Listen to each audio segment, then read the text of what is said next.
అనుదిన నిత్యజీవపు మాటలు. దేవుని నామానికి మహిమ కలుగునుగాక. దేవుని వాక్యాన్ని చదువుకుందాము. వీటన్నిటిపైన పరిపూర్ణతకు అనుబంధమైన ప్రేమను ధరించుకొనుడి. కొలసలకు రాసిన పత్రిక 3వ అధ్యాయము 14వ వచనం.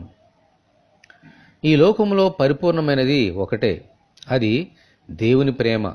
ఆమేన్, హల్లెలూయా. దేవుడు లోకమును ఎంతో ప్రేమించారు.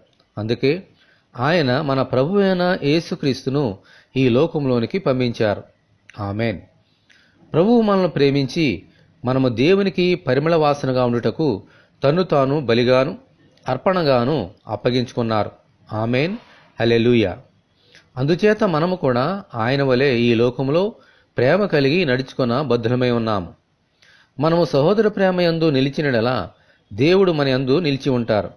మనము దేవుని యందు ఉంటాము. ప్రభువైన యేసుక్రీస్తు ఆత్మ మనలో ఉంటూ సర్వసత్యంలోనికి నడిపిస్తారు. దేవునికి స్తోత్రము కలుగునుగాక. ఆమేన్.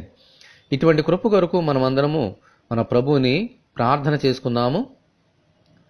ప్రభువా, మమ్మలను ప్రేమించి మా కొరకు పరలోకమును విడిచి దిగి వచ్చిన మీకు వందనములు.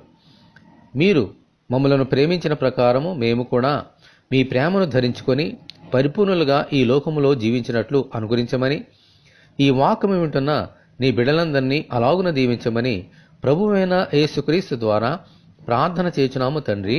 ఆమేన్. ప్రభువైన యేసుక్రీస్తు కృప మనకందరికీ తోడే ఉండి నడిపించునుగాక. ఆమేన్. పరిశుద్ధ దేవుని మందిరం.